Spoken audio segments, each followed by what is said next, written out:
stop arguing, start seasteading. The news media encourages us to fix things by fighting. But Michelangelo counseled us to criticize by creating. We don't remember his political opinions.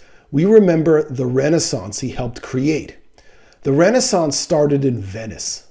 Venetians didn't change kingdoms from the inside.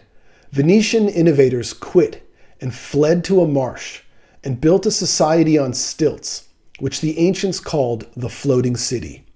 This startup government was based not on kings, but markets and contracts. Venetian merchants would dominate the Mediterranean for 1,000 years, creating the model for capitalism that changed the world forever. 500 years after Michelangelo's birth, Steve Wozniak was struggling to change Hewlett-Packard from the inside. He presented his design for a personal computer 5 times and was rejected 5 times because the kings at Hewlett-Packard couldn't imagine why peasants would want a personal computer.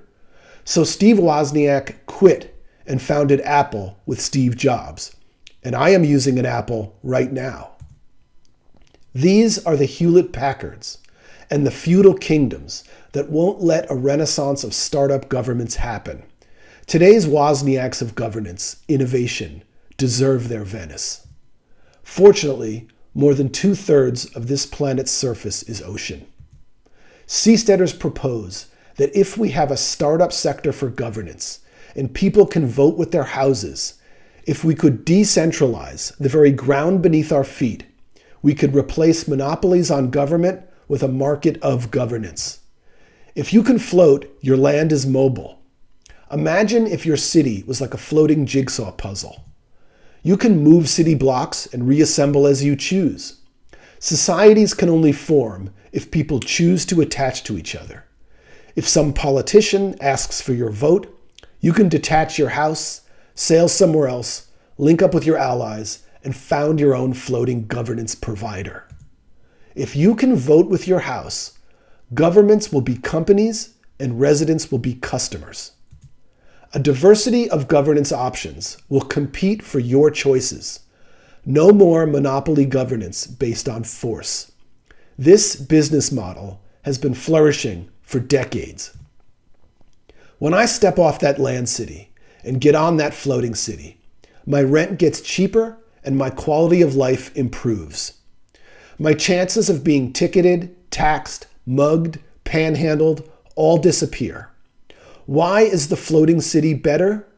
That priesthood is largely self-governing. A captain on a cruise ship is, in practice, a dictator of his own mobile island.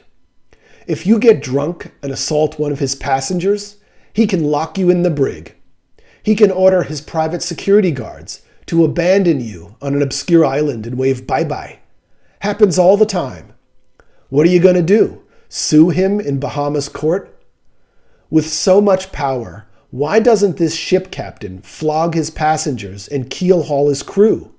Why doesn't he make drunkards walk the plank? This is the captain of Disney Cruise Lines. Parents trust this tin pot dictator with their children. Why? Because in a market of governance, the passengers have the option of switching and buying governance elsewhere and writing a negative review online. The same goes for employees. Cruise ship workers can switch to another employer. When it comes to producing excellent governance, choice beats voice. Floating beats voting.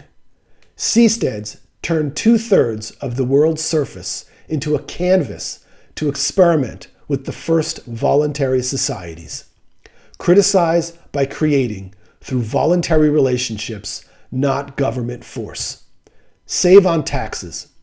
The Seasteading Institute is supported entirely by donations from volunteers and pioneers who plan to create the new, blue, better, free world. I'll see you at sea.